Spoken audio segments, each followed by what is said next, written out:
नमस्कार, आप देख रहे हैं जवाब तो देना पड़ेगा और आपके साथ में विजेंद्र सोलंकी। बिहार विधानसभा का कार्यकाल 22 नवंबर को पूरा हो रहा है।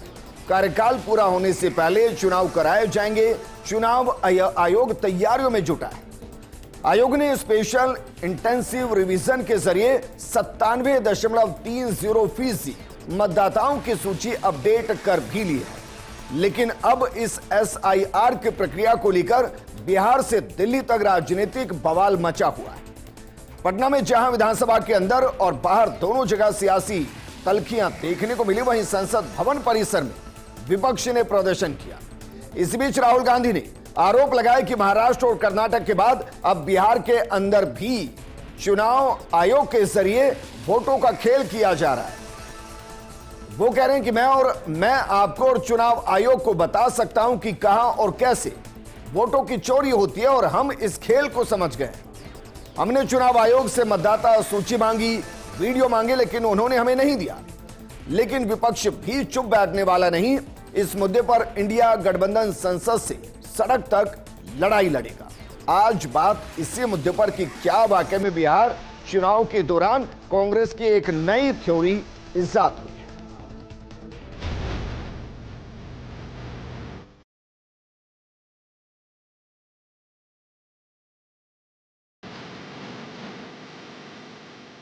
एक करोड़ नए वोटर्स आए थे महाराष्ट्र में और इलेक्शन चोरी किया। कर्नाटक में हमने भयंकर चोरी पकड़ी है।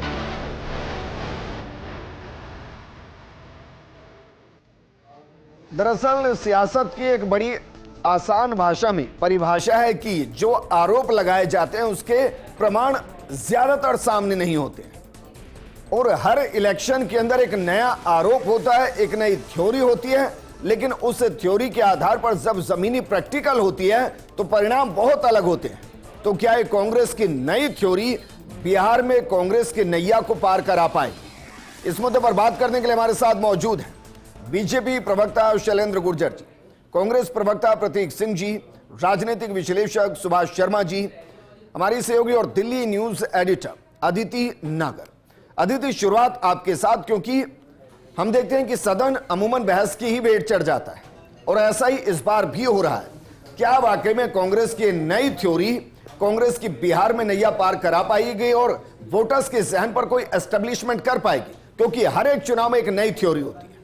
चुनाव से पहले एक बात बहुत महत्वपूर्ण है, और ऐसा नहीं है कि जब यूपीए की सरकार थी तो बीजेपी ऐसा नहीं करती थी, लेकिन आयरनी ये है, क्योंकि मैं लगभग 15 साल से संसद कवर कर रही हूं और लंबे समय से मैं देख रही हूं कि 50% टाइम्स ऐसा ही होता है कि संसद हंगामे की भेंट चढ़ती है। सुबह 10 बजे हम पहुंचते हैं, 11 बजे तक लोग पहुंचते हैं और फिर देखते हैं कि बैठकें हो रही हैं, अपने अपने फ्लोर लीडर से चर्चा हो रही है, लेकिन जैसे ही 11 बजे सदन के अंदर जाते हैं किसी न किसी मुद्दे पर बवाल। विपक्ष चाहती है कि वो सरकार को बैकफुट पे लेकर आए और पक्ष चाहता है कि नियमों के अनुसार ही चर्चा हो जैसा सरकार तय करती है। तो विजेंद्र, ये मैं आयरनी और दुख शेयर कर रही हूं कि जो डेडलॉक है, सिर्फ 3 दिन की बात नहीं, मैं पिछले सत्र, उससे पिछले सत्र, उससे पिछले सत्र, उससे पिछले सत्र का जिक्र कर रही हूं कि डेडलॉक खत्म कैसे होगा। अब इसमें जिम्मेदारी लोकसभा स्पीकर ओम बिरला की है। अगर हम लोकसभा का जिक्र करें, हम सरकार के संसदीय कार्य मंत्री, मुझे अटल जी की एक बात याद है, वो ये कहा करते थे जब उनकी सरकार थी कि संसदीय कार्य मंत्री को हमेशा विपक्ष वाले उस खांचे में बैठना चाहिए, क्योंकि वो अगर विपक्ष का दोस्त होगा तो वो विपक्षियों से समझौता, बातचीत कर सकता है। लेकिन अब ऐसा नहीं है। तो अभी संसदीय कार्य मंत्री ने कहा कि ये डबल स्टैंडर्ड्स चल रहे हैं। कल मैं खुद जब हाउस में पत्रकार गैलरी में थी तो देखा कि हंगामा चल रहा था। तो घूम फिर कर जिम्मेदार कौन? 2.5 करोड़ रुपए पर दिन का खर्चा होता है और ये जनता ही कमाई है। तो अल्टीमेटली विपक्ष ये कहता है कि हम जनता के लिए सड़कों पे हैं, संसद में नारेबाजी कर रहे हैं, पक्ष कहता है कि हम जनता के लिए कानून बना रहे हैं, पर अल्टीमेटली जनता के काम वहीं के वहीं ठप पड़े हैं और संसद भी ठप पड़ी है। नहीं, लेकिन मैं सवाल पर आ रहा हूं कि भाई जो कांग्रेस ये नई थ्योरी इजाद कर दी है हर चुनाव से पहले, क्या ये जो थ्योरी अब आई है कि भाई महाराष्ट्र में ये हुआ, कर्नाटक में ये हुआ, हमने वहां पर ये पकड़ा, हमारे पास एक विधानसभा का प्रूफ है, बिहार के अंदर ये खेल हो रहा है, क्या ये थ्योरी कॉमन मैन तक पहुंचे? क्योंकि मैं अमूमन जानता हूं हर इलेक्शन के दौरान एक थ्योरी आती है, फिर वो थ्योरी कहां चली जाती है कोई नहीं जानता और जमीनी परिणाम बहुत अलग होते हैं। बिल्कुल, देखिए अब बात यह है कि जातीय जनगणना का मुद्दा बीजेपी ले जा चुकी है। जातीय जनगणना का इशू था, राहुल गांधी कहते थे ओबीसी का क्या और कितनी जाति जनगणना से क्यों भाग रहे हैं और उससे फिर अनुपात डिसाइड होगा, तो वो बीजेपी ले जा चुकी है। बिहार में जाति जनगणना मुद्दा आपने कहा कि जनता को इंपैक्ट करता, तो हाँ करता, लेकिन अब वो मुद्दा नहीं है। तो अब दो मुद्दे हैं। पहला, आप ऑपरेशन सिंदूर पे फेलियर घोषित करना चाहते थे सरकार को, सरकार ने आते ही कह दिया कि भैया विजय घोष है, और सरकार ने नैरेटिव सेट किया, सरकार ने चर्चा के लिए भी तैयार हो गई। 16 घंटे की चर्चा, 9 घंटे की चर्चा पे ही बात हो गई। तो अब आ गया एसआईआर। अब सवाल ये उठता है कि एसआईआर, आप प्रश्न किससे, स्टूडेंट से पूछेंगे, तो यहां पर अब सवाल ये है कि आप इलेक्शन कमीशन से बात नहीं करना चाहते, आप संसद में उठाना चाहते हैं। तो भाई आप संसद में देखिए, बात सही है, संसद में उठाए हुए मुद्दे गली गली तक जाते हैं, जनता तक पहुंचते हैं, इसका इंपैक्ट होता है, लोग पढ़ते हैं, देश दुनिया सब देखती है कि संसद में क्या हो रहा है। इसलिए विपक्ष जो है, एसआईआर का मुद्दा हो या वाइस प्रेसिडेंट के इस्तीफे का मुद्दा हो या फिर ऑपरेशन सिंदूर में कैसे ट्रंप ने क्या बोला, जो आज राहुल गांधी लगातार कह रहे हैं कि 25 बार वो कह चुके हैं सीजफायर मैंने करा है, ये तीनों मुद्दे पर बात कर रही है। तो जनता को मानसिक इंपैक्ट हो और ये पहले ही ये नैरेटिव सेट कर दिया जाए कि भाई कुछ ना कुछ धांधली है, चुनाव वोटर उसमें धांधली होगी, तो जनता जब वोट करने निकले तो कहीं ना कहीं एक इमोशन के साथ निकले। पर सच यह है कि सदन नहीं चल रहा है। ठीक है प्रतीक, अब सवाल आपसे, भाई अभी तक तो ये कहा जा रहा था कि वोटर्स को बाहर करने की तैयारी की जा रही है, अब ये कहा जा रहा है कि नहीं, कांग्रेस की थ्योरी अलग हो गई है, अब वो कह रहे हैं कि नहीं, ये चोरी करने का एक नया तरीका है। क्या तरीका है और क्या हर बार हम एक नई थ्योरी को एस्टेब्लिश करके उसके आधार पर चुनाव में जाएंगे? देखिए विजेंद्र भाई, ये आज जो थ्योरी दी है या आज जो बात की है वो कोई नई नहीं है। हमने पहले भी महाराष्ट्र चुनाव को लेकर के सवाल उठाए हैं और चुनाव आयोग से सवाल किया था, लेकिन उसका कभी जवाब ही नहीं आता। हमने सवाल उठाया था कि 19 से लेकर के और लोकसभा जो 2024 का था वहाँ वोट बढ़ते हैं 31 लाख, और 5 महीने के अंदर मतलब लोकसभा 2024 से लेकर के और विधानसभा 2024 के बीच में वोटर बढ़ जाते हैं 41 लाख। तो ये ऐसा कैसे हो जाता है? उसके बाद मतदान प्रतिशत एक बड़ा मुद्दा था, जो उन्होंने जब चुनाव आयोग ने शाम को 5 बजे तो बताया था 58%, 58.22%, अगली सुबह बता दिया 66.05%, तो ये 7.83% की वृद्धि कैसे हो गई? जबकि 2009 में ये अंतर था 0.5, 2014 में था 1.08 और 2019 में था 0.64%। तो ये 7% की वृद्धि कहां से हो गई? ना उसका जवाब आता है। फिर हम बोलते हैं कि आप हमें वोटिंग लिस्ट दे दीजिए, तो वोटिंग लिस्ट बोलते हैं कि आप पीडीएफ है जो हार्ड कॉपी है उससे आप देख लीजिए, हम आपको नहीं देंगे। फिर हमने उनसे बोला कि आप हमको चलिए वीडियो फुटेज दिखा दीजिए, तो उसके लिए कानून बदल दिया। एक चीज और बता दूंगा, शिरडी जिले के अंदर एक कॉलेज था, उस कॉलेज के अंदर लगभग 7,000 नए वोटर जोड़े गए, और 7,000 वोटर जब जोड़े गए और जिला कलेक्टर से जब रिपोर्ट मांगी गई तो वो बोले वो स्टूडेंट हैं। अरे आपने आज तक कहीं सुना है जहां पे बच्चे पढ़ने जाते हैं वहां वोटर बन जाते हैं? दिल्ली के अंदर, दिल्ली की बात बता देता हूं, प्रवेश वर्मा जो पूर्व सांसद हैं, उनके घर पे 33 नए वोट जोड़े गए। केंद्रीय मंत्री पंकज चौधरी के घर पे 26 वोट जोड़े गए। केंद्रीय मंत्री कमलेश पासवान के घर 26 वोट जोड़े गए। हरदोई जो सांसद है जयप्रकाश, उनके घर 25 वोट जोड़े गए। घर जोड़े गए मतलब वोट जोड़े गए, वोट आप बताइए, 25 लोग रह रहे वहां, 2 BHK का फ्लैट है वहां पे 25 लोग जोड़ दिए, 25 वोट जोड़ दिए। तो कहां से आ गए? और जब सवाल पूछते हैं तो जवाब नहीं देते, पूछते कुछ हैं जवाब कुछ देते हैं। तो नहीं, लेकिन 2 सवालों के जवाब तो मैं ही यहां से कॉमन मैन के तौर पर भी दे सकता हूं कि भाई आप कह रहे हैं कि लिस्ट नहीं दे रहे, हर एक बूथ की लिस्ट होती है, आपके बूथ कार्यकर्ता होते हैं, वोट डालने से पहले सबके पास बाकायदा प्रिंट होता है, नहीं होता है? मैं पूछ रहा हूं बस। अब आते हैं वीडियोग्राफी पर, बाकायदा वहां पर होते हैं आपके लोग। मैं दोनों चीजों इवन जब तक वोट को काउंट नहीं किया जाता तब तक वीडियोग्राफी की मॉनिटरिंग होती है आपके पास, होती है नहीं होती? लेकिन मैं उस थ्योरी की बात कर रहा हूं जिसको उछाला जा रहा है। वो कौन सी थ्योरी है भाई जिसमें कहा गया कि एक विधानसभा में हम गए, वहां के डाटा को इकट्ठा किया है और वो एक नई थ्योरी है? क्या है वो थ्योरी? दोनों चीजों का जवाब देता हूं। मैं एक कंप्यूटर इंजीनियर हूं, तो मैं आपको उसी भाषा में बता देता हूं। जो हमने जो मांगा था, मशीन रीडेबल डेटा मांगा था, ना कि हार्ड कॉपी मांगी थी। हार्ड कॉपी चलिए मैं आपको दे देता हूं 8 करोड़ मतदाता की, आप बता दीजिए ढूंढ करके कि कहां पे डुप्लीकेसी हो रही है। मैं चैलेंज देता हूं, 1 महीने के 1 साल में नहीं बता पाएंगे आप। अगर आपको हार्ड कॉपी दे दी जाती है या पीडीएफ दे दी जाती है तो आप करके बता दीजिए। तो राहुल गांधी जी ने आज वापस सदन में कहा है कि हमने एक विधानसभा के डेटा को मशीन रीडेबल डेटा में कन्वर्ट करवाया है, और उसके बाद में ये जांच की जब ये पता लगा है। और हम कब से मांग रहे भाई डेटा, ये रिपोर्ट दी क्यों नहीं? देंगे, उन्होंने बोला है चुनाव आयोग को बताऊंगा। आपने पूरी बात अरे भाई, सुनी हो जब तो आपने बोले सब कुछ ब्लैक किया एंड तो व्हाइट में सार्वजनिक दूंगा। रख देते। अरे बोला ना क्यों उन्होंने, नहीं सार्वजनिक की? अरे उन्होंने बोला ना कि वो मेरे चुनाव साथ आयोग प्रॉब्लम को- ये है कॉमन मैन के तौर पर कि उछाला बहुत कुछ जाता है और बताया कुछ नहीं जाता है। नहीं, क्यों नहीं बताया जाता? अदिति, क्या कह मैं रही? आपसे पूछ रहा हूँ। 2 मिनट की बात कहनी है। मेरा पेट में दर्द है तो मैं किसी वकील के पास तो जाऊंगी नहीं, मैं जाऊंगी डॉक्टर के पास। सवाल यह है कि आपको या तो सिर्फ नैरेटिव सेट करना है। राहुल गांधी को पत्र लिखकर, ईमेल भेजकर इलेक्शन कमीशन ने बुलाया था जब उन्होंने कहा कि महाराष्ट्र ये एक नया तरीका है और अब बिहार का एक नया तरीका आ रहा है, तो क्यों नहीं गए राहुल गांधी? सुप्रीम कोर्ट भी राहुल गांधी नहीं गए। सुप्रीम कोर्ट एडीआर अलग चीजें गई हैं, तब जाके फैसला आया और जो भी हुआ। अब संसद, राहुल गांधी को अगर जाना है तो वो पटना में रैली कर सकते हैं, तो इलेक्शन कमीशन क्यों नहीं जाते? अब राहुल गांधी ये कहते हैं, बस आखिरी बात, कि वहां पर आरएसएस के अधिकारी टाइप के लोग बैठे हैं। एमएस गिल कौन थे? एमएस गिल इलेक्शन कमिश्नर थे, यूपीए की सरकार थी, उसके बाद वो मंत्री बने कांग्रेस में और उसके बाद खेल का घोटाला हुआ। तो वो सब क्यों नहीं जवाब देते? राहुल गांधी क्यों नहीं जाते इलेक्शन कमीशन ने? सब कुछ मेरा तो सवाल ये भी ना कि अगर एक विधानसभा के अंदर बाकायदा अपने एक डाटा तैयार कर लिया तो कर दीजिए सार्वजनिक, इलेक्शन कमीशन तक तो अपने आप पहुंच जाएगा। विजेंद्र भाई भाई, कॉमन मैन को पता तो चले कि आप उसको जब रीड करके एनालिसिस करें तो अंतर क्या है। वापस मैं आऊंगा शैलेंद्र गुर्जर जी, क्या वाकई में बिहार के अंदर ये बहुत जरूरी था? और क्या अब जो कहा जा रहा है कि भाई हम किसी को बाहर नहीं कर रहे, क्या ये यू टर्न है? देखिए, महाराष्ट्र में जब लोकसभा चुनाव में इंडिया अलायंस बहुत अच्छा परफॉर्मेंस करती है, तब ये चुनाव आयोग, वोटर लिस्ट ये कहीं नहीं आते, तब ये संस्थाओं को निष्पक्ष और न्यायप्रिय बताते हैं। जहां ये हारने लगते हैं या जहां इनको हार की संभावना होती है, वहां पहले ही रोना शुरू कर देते हैं। आप बताइए, कर्नाटका में कांग्रेस पार्टी की सरकार नहीं है।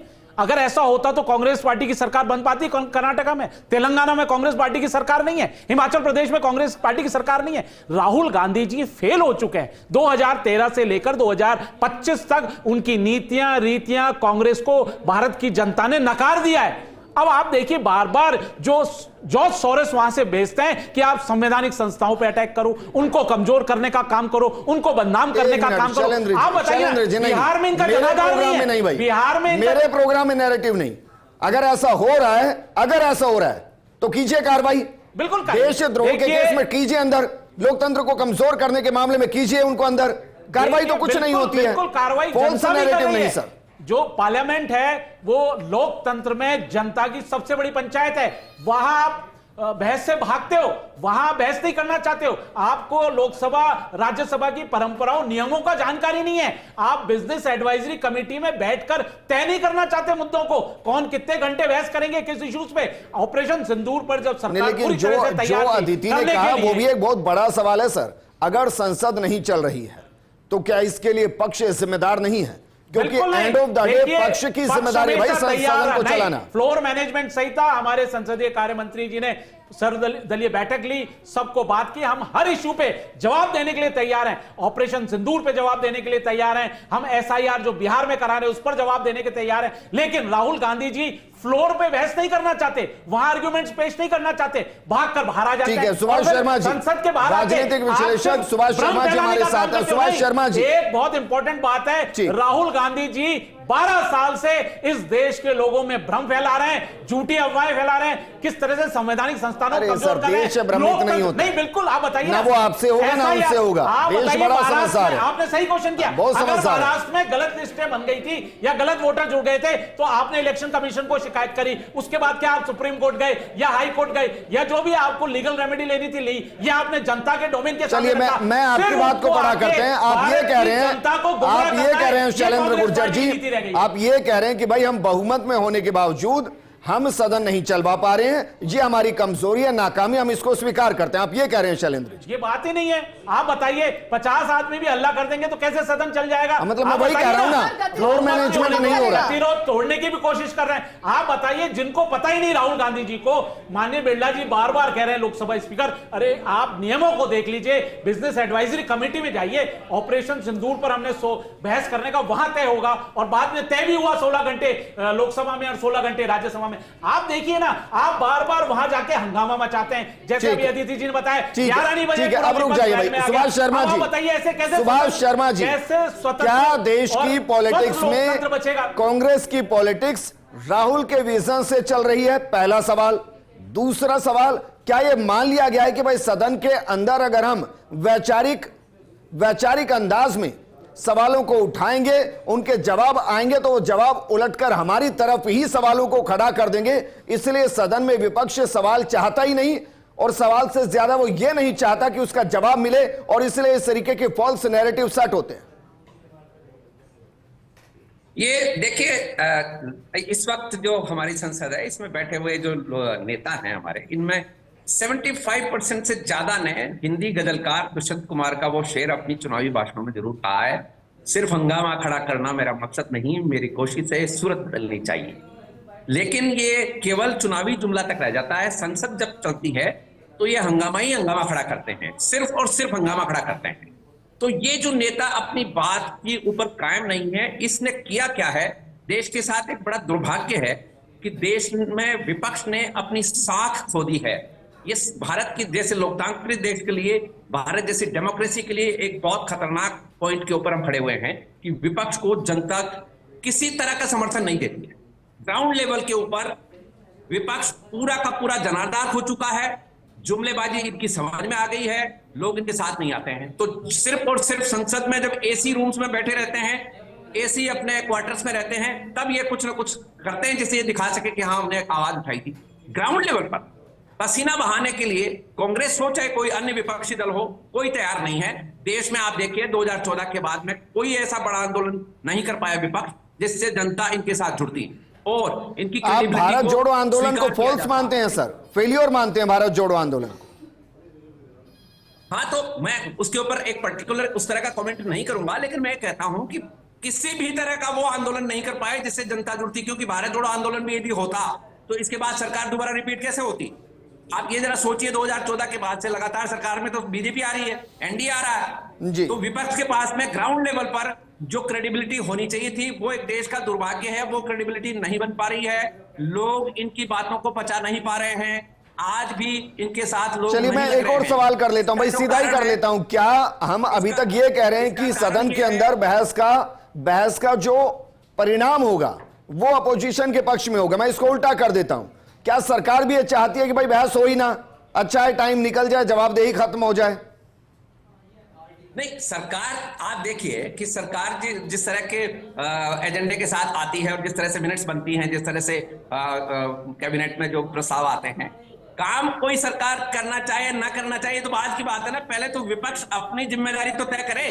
ठीक, सरकार को ठीक है, वापस मैं आपके पास आऊंगा अदिति, क्योंकि बाकायदा हर दिन की कार्रवाई की एक एक मिनट तय होती है और ये बैठ कर तय होती है, सबके बीच में बैठ कर तय होती है।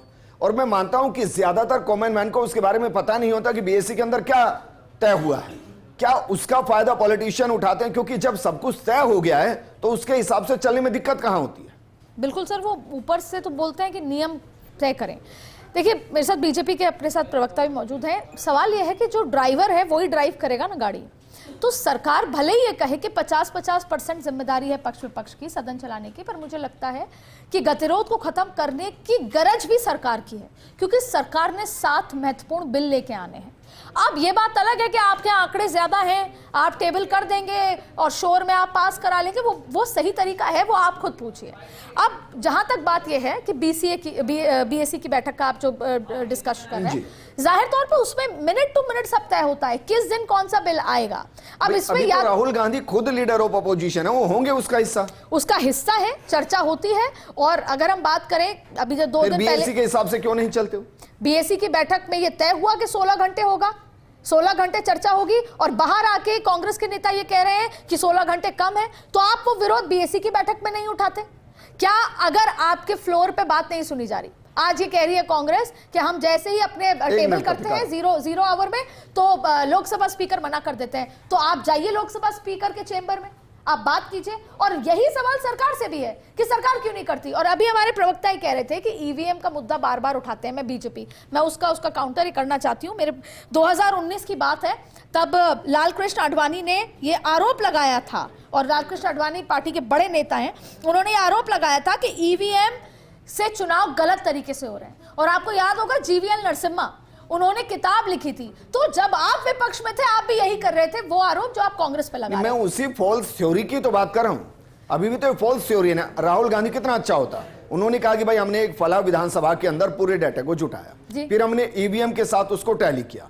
उसमें हमें बहुत सी विषमताएं मिली। उन्होंने कहा, अब वो कह रहे मैं इलेक्शन कमीशन को दूंगा। भाई जब आप इतनी बात कह रहे हैं तो उस डाटा को भी मीडिया के सामने सार्वजनिक कर दीजिए, देश के सामने सार्वजनिक कर दीजिए। इलेक्शन कमीशन को उनको मानना ही नहीं है कि वो असंवैधानिक तरीके से काम कर रहे हैं, पर वो डेटा वो इलेक्शन कमीशन को देंगे। इलेक्शन कमीशन ने इनवाइट किया तो वो जाते नहीं है। पब्लिक डोमेन में डाल देना, अपने आप पहुंचाएगा इलेक्शन कमीशन के पास। अगर आपको अवेयरनेस बढ़ानी है तो बेसिकली अभी इस समय विपक्ष के पास जब कोई नहीं मुद्दा है तो जाहिर तौर पे और ट्रंप का मुद्दा है, फिर वो एसआईआर का मुद्दा सबसे बड़ा मुद्दा है जो संसद तक, और फिर अल्टीमेटली या तो फिर आप चुनाव में भी जाएंगे, या तो आप ये फैसला लेके हम चुनाव में ही नहीं जा रही। विपक्ष चुनाव का बहिष्कार कर रही है, वो ऐसा नहीं करेंगे। तो सिर्फ सवाल नैरेटिव बैठाने का है। नहीं, लेकिन वो वहां भी तो नहीं होते ना। ये भी तो सही कह रहे हैं कि भाई जहां वो जीते हैं वहां तो मिठाइयां खिलाई जाती हैं। बिल्कुल, तो वहां तो इलेक्शन कमीशन बहुत अच्छा काम कर रहा होता है। ये सभी पॉलिटिकल पार्टीज के साथ है। 2009 में यही ईवीएम बीजेपी को खराब लगते थे, अब ये ईवीएम ठीक है प्रतीक, क्योंकि वक्त की कमी है, मैं बहुत सिंपल सवाल कर रहा हूं भाई कॉमन मैन के तौर पर, क्योंकि इससे पहले बहुत सी थ्योरीज आ चुकी हैं और थ्योरीज जा चुके हैं। मैंने मान लिया कि कांग्रेस ने एक बड़े लू पॉइंट को पकड़ा है, एक बड़ी कमी को पकड़ा है, मैं मान लेता हूं, चलिए देश भी मान लेगा, लेकिन उसके लिए आप देश के सामने प्रूफ तो रखिए। आप आते हैं, एक नई थ्योरी के बारे में बताते हैं, कंफ्यूजन क्रिएट करते हैं और चले जाते हैं। अगर कांग्रेस के पास डाटा है तो कहे कि भाई अगले 2 घंटे, अगले 6 घंटे, अगले 10 घंटे में हम सीधे पब्लिक डोमेन में, हम जनता की अदालत के अंदर उसको रख देंगे, जनता तय कर ले, अपने आप सब कुछ सामने आ जाएगा। विजेंद्र भाई, जो लोकसभा में हो रहा है वो आपकी डिबेट में हो रहा है, यहाँ भी विपक्ष को बोलने नहीं दिया जा रहा। बहुत समय बाद मेरा समय आया है और उसमें भी आपने बोल दिया कि समय की कमी है। नहीं भाई, नहीं है, ये तो आपने बोला है कि समय की कमी है, अभी आपने बोला। तो जो संसद में हो रहा है वो आपकी डिबेट में हो रहा है। नहीं, अभी तो आपने मेरे को बीच में कितना डिस्टर्ब किया और बीजेपी के प्रवक्ता को कितना डिस्टर्ब किया, आप देख लेना डिबेट में जाकर के। भाई आपने मेरे को कितना डिस्टर्ब किया और कहाँ किया, अब निकालिए अपना टाइम। अभी आपने पहले ही बोलने से पहले बोल दिया कि समय कम है। मैं अपनी बात रखता के लिए बोला, जो लोकसभा में हो रहा है वो ही आप नहीं हो रहा है, हो रहा है वो भी, और ये कांग्रेस की समस्या हो गई है। अब दूसरी बात, उसको बात ही नहीं करनी है। अब मैंने सीधा सवाल किया, भाई अगर आपके पास प्रूफ है तो लाइए ना पब्लिक डोमेन में। समय काटा जा रहा है और यहाँ भी यही हो रहा है। अब सुनिए, लोकसभा चलाने की जिम्मेदारी पक्ष की होती है। ये जो स्वर्गवासी अरुण जेटली जी और सुषमा स्वराज जी 12, 13, 14 में यही बोला करते थे। तो आज हमारे ऊपर क्यों ठीकरा पोड़ा जा रहा है, आपकी तरफ से भी और विपक्ष और पक्ष की तरफ से भी। तीसरी बात ये कह रहे थे लीगल रेमेडीज, हम फुटेज के लिए क्या मैंने नहीं कहा, क्या दीदी ने नहीं कहा कि भाई नैतिक जिम्मेदारी पक्ष की है? गलत नहीं प्रतीक, आप डिबेट बिल्कुल गलत नहीं, जाकर के डिबेट देख लेना। मैं कह रहा हूं बिल्कुल गलत नहीं, मैं कोट कर दूंगा आपको, कोई बात ये नहीं। गलत प्रैक्टिस शुरू मत कीजिए, मैं जाकर के कर दूंगा कोट। मैं आपसे सवाल कर रहा हूं भाई, अगर आपके पास प्रूफ है मेरे को बोलने दो। अरे भाई जो लोकसभा में जो कर रहे हैं यही तो हो रहा है, वहां भी जो बीएससी तय करता है, वहां भी जो बीएससी तय करता है आप उससे अलग जाते हैं। अब मैं पब्लिक के तौर पर आपसे सवाल कर रहा हूं कि भाई अगर आप एक थ्योरी लेकर आ रहे हैं, अगर आपके पास एविडेंस है तो जनता की अदालत में लाइए ना, क्यों जनता को भ्रमित करते हैं? कोई टीचर स्टूडेंट नहीं है, यहां मत बनिए आप, ठीक है प्रतीक। मैं कॉमन मैन के तौर पर हमेशा सवाल करूंगा, लीगल रेमेडी मैं करूंगा, देखिए बोलने और मैं अभी भी पूछ रहा हूं, बोलने नहीं देंगे, बस नहीं सवाल करूंगा, बोलने आपने हेडमास्टर बन जाऊंगा, प्रिंसिपल बन जाऊंगा, लेकिन बोलने नहीं दूंगा। मैं कॉमन मैन ही रहूंगा। देखिए विपक्ष को बोलने मैं आपसे कह रहा हूं भाई, कांग्रेस ने इतना हो हल्ला कर दिया कि भाई हमारे पास प्रूफ है तो पब्लिक डोमेन में लाइए ना। आज यही, अरे भाई पब्लिक डोमेन में लाइए ना, लाइए ना पब्लिक डोमेन में। जब कांग्रेस विपक्ष को बोलने नहीं देंगे, जब कांग्रेस तैयारी से नहीं आती, वो इस तरह की चीजें करती है। जब बोलने वो देंगे, लेके नहीं आती, तब वो ऐसा मैं तो डेटा लेकर के आया हूं। आपने कौन सा, आपने बता दिया, आपने बोला, आपने अरुण जेटली का नाम लिया, आपने सुषमा स्वराज जी का नाम लिया। उन्होंने अटल जी का नाम नहीं लिया। क्या उन्होंने अटल जी का नाम नहीं लिया? किसका नाम लिया? क्या उन्होंने अटल जी का नाम नहीं लिया? नहीं लिया।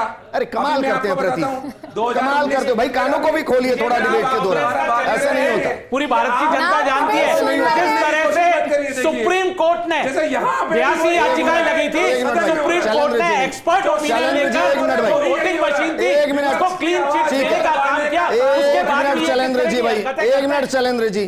प्रतीक, मैं फिर सवाल दोहरा लेता हूं, अगर कांग्रेस के पास एक विधानसभा के अंदर के एविडेंस प्रूव है कि भाई यहां फॉल्स वोटिंग हुई है, यहां गड़बड़ी हुई है, जिसके लिए राहुल गांधी कह रहे हैं, तो जनता की अदालत से बड़ी तो कोई अदालत है ही नहीं लोकतंत्र में।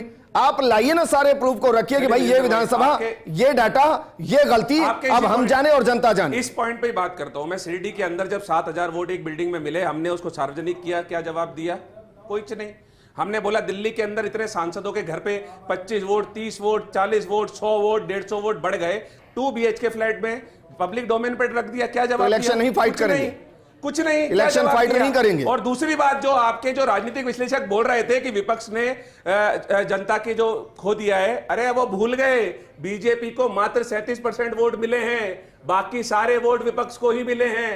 तो ये आप याद रखिए इस बात को कि जनता में विश्वास आज भी है, तभी आप बहुमत के नीचे आए हैं। और बीजेपी, मेरी कृपा आपसे बहुत प्रार्थना है कि कृपा करके एक ही प्रवक्ता बुलाया करिए, 2 मत बुला लिया कीजिए। एनडीए को कितने वोट मिले और यूपीए को कितने मिले? 37% वोट मिले बीजेपी को, बाकी एनडीए को, अरे भाई एनडीए की बात करो ना, मैं एनडीए की फिर बात ऐसे कर तो रहा हूं, कांग्रेस की बात करो, एनडीए अकेले की बात कर लेता हूं, 43% वोट है। और कांग्रेस को कितने मिले? और आप यूपी और आप बहुमत विपक्ष की बात किधर कर गया? लीजिए। तो सिर्फ यूपीए विपक्ष में और नहीं है विपक्ष में। अरे भाई आप कह रहे हो ना, आप अगर सिर्फ बीजेपी की बात करेंगे तो सिर्फ कांग्रेस की बात एनडीए कीजिए, की बात कर फिर लीजिए, एक तरफ तो आप पूरे गठबंधन की बात एनडीए करेंगे। की बात कर लीजिए, सत्ता पक्ष की बात कर लीजिए, पूरी सत्ता पक्ष कितना % वोट है? सत्ता पक्ष को कितने % वोट है? सत्ता जो सत्ता के ये पास वो नहीं है, लोग विपक्ष में ही तो है फिर। हैं जो 100 में से 99 लाने की सोच रहे हैं कि 99 आ गए, 100 में से आए और खुश हो रहे हैं। विपक्ष का दर्जा तक नहीं मिला। सुप्रीम कोर्ट ने बिल्कुल क्लियर वर्डिक्ट दे दिया था। इलेक्शन कमीशन ने जो एक्सपर्ट ओपिनियंस लिए, इलेक्शन कमीशन ने जो वोटिंग मशीनें रखी, बिल्कुल क्लीन चिट दे दिया।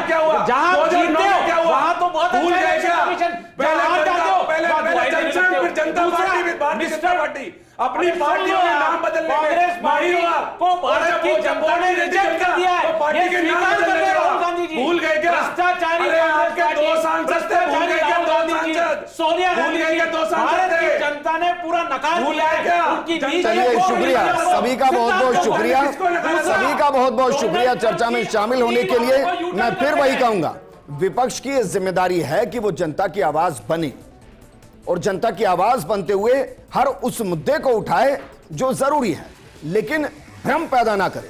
और अगर कांग्रेस उस थ्योरी के साथ है जहां वो मान रही है कि वोटों की चोरी हो रही है और उसके पास प्रूफ है, तो उसे पब्लिक डोमेन में लाना चाहिए। जनता की अदालत से बड़ी कोई अदालत नहीं, जनता अपने आप फैसला कर ले। इस प्रोग्राम में फिलहाल इतना ही, नमस्कार।